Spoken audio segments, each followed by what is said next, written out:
Why, hello. This is Mike Hogue from Lily House Permaculture and Transformative Adventures.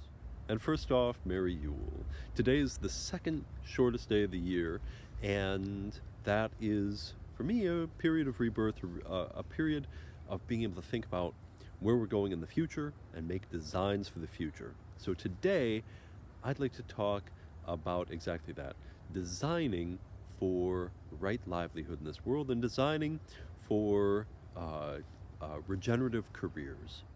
So this little video is inspired by some questions I've been getting recently from some people, and one of those even included a specific question about young people working, doing permaculture design for refugee elements. So I'm going to talk and give an overview first about my personal advice about developing regenerative livelihoods and regenerative careers, and then I will actually get into some specifics, including that specific about refugee work.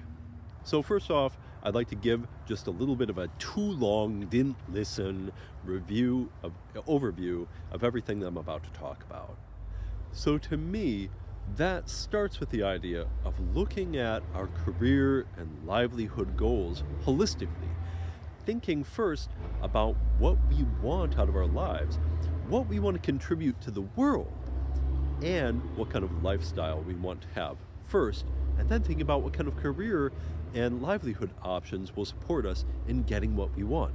Although it's really important to think about what we want to get out of the situation, it actually kind of helps us to think about what we want to contribute to the world and what the world really needs to help us focus what our intention is on some things that will actually be productive both for the world and for us. Because if it's something that the world really needs and there's a real demand for it, then that is a lucrative niche for us to try to mine. So it's one of those cases that I always talk about where what's good for the world can be good for us and vice versa. The other real benefit there is when you lift out of the whole idea of focusing on yourself, it helps you focus, helps you transcend your own BS. Because when we're only thinking about what we want out of a situation and what we want in our lives and what kind of car and house, etc., it gets so easy to get mired down in what we don't have and where we're stuck in our paths and all that, and to be frustrated and to feel bad about ourselves. But the second important thing that I'm going to talk about is to really focus in on thinking about opportunities and investments instead of thinking about jobs and career paths. The poor think about jobs, the middle class focus on careers, and the wealthy focus on opportunities and investments. We want to be the same. And finally is to think about the future and what kind of futures we're going to have. Everyone needs to be thinking about the ecological state of the world, which includes soil loss and decline in our food systems, the fact that really nobody knows how we're going to continue to feed the growing human population into the future, and of course things like biodiversity loss, mass extinction, and climate change. Another issue is resource depletion and resource availability, and whether or not technology is going to be able to keep up with declining resources in practically every area of resources that our society runs on. So to me, the big issue with the future is thinking about how to have one foot in both worlds, one foot in each future. So whenever I talk to anyone, I really focus in on that, focusing on one set of DIY, do it yourself, do it ourselves types of local scale skills that are in demand and that will be in demand even if the economy is forced to relocalize. But at the same time, a lot of us would do really well to also focus on some sort of a career path in the globalist, corporatist sort of world too, because to be quite honest, I don't know when our systems are going to simplify and relocalize. And permaculturists for 30 years have been saying it's inevitable that things will relocalize, and that remains true today. In fact, I'm going to put it a different way. if you want to be a part of a sustainable future, then we need to understand that the current systems that we have to fail. They have to simplify. They have to relocalize. They have to run on less fossil fuel than they do now. So that isn't just an inevitability. It needs to happen, and we need to help it happen. So having one foot in both of those worlds is great. And then if we can actually stack those things together and connect those skill sets so that we're not doing two radically different things, unless we want to be, but that we can be doing one thing and focusing on one skill set that has a globalized connection and a localized one. Okay, so with that overview, I'm going to continue on and give a few more ideas and then get into some real specifics. This is probably going to cover a few videos because I hate to have a video that goes more than 10 minutes. I get bored easily. You probably do too.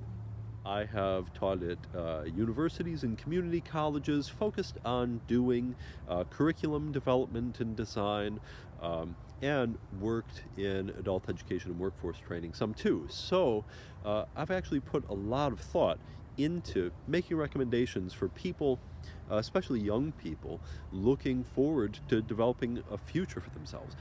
And one of the things that really began to strike me maybe 15, 16 years ago was that I no longer believed that for most people, going to university and developing that kind of a skill set in a university was the best option for people. In fact, I was in a position where I got to research a lot of the data on that return on investment. And I can tell you, it's just not there these days. So beyond that, one of the issues is that if I look at my own friends and my own people around me, I would say less than 1% had a linear career path where they went to university or college for a particular thing and then stuck with that and ended up with a career path in that in a way that involved advancement and learning and specialization over the course of their career, growing in that one direction. So moving on to the second thing, about thinking holistically, on the Transformative Adventures webpage, if you want to get even more involved in this, there are a set of articles and free classes on developing a career path and thinking about this. But it's just really important for us to have an idea about what we want to do with our life energy and what we want to contribute to the world and how we want to live. From a permaculture design perspective, we can look at patterns. What patterns are there that you see in the people around you that really seem to make them happy and that seem to make for beautiful lives? I was really looking at people who were artists and had artistic communities around them where they were immersed in creative energies and in community, and they had a lot of people around them and a lot of joy and food and merriment, and I wanted that. I also wanted to be immersed in nature as much as I could and have natural beauty around me and connection to that. So I really tried to design my life with those goals in mind. So what are those energies that you want around you? If you look at the people around you who just have fabulous lives and you'd like to be like them, what are the conditions of their lives like? What kind of career paths will lead you to those sorts of situations? One thing you can do is kind of a permaculture version of vision board. I'm not a huge fan of vision boards. Part of the reason why is because they work. But if you put the wrong things on your vision board, then your vision board is going to take you in the wrong direction. Put your hot, awesome car that you want on there, beachside tropical resort and all of that stuff. And really, a lot of those sort of material possessions lead us from where we really want to go in our hearts and the kind of circumstances that would really be beneficial both to the world and to ourselves and to our spiritual and personal growth. So what would a regenerative vision board look like? A vision board that cares for the earth, cares for people, and helps us reside within natural limits and understand that that's a source of wealth too.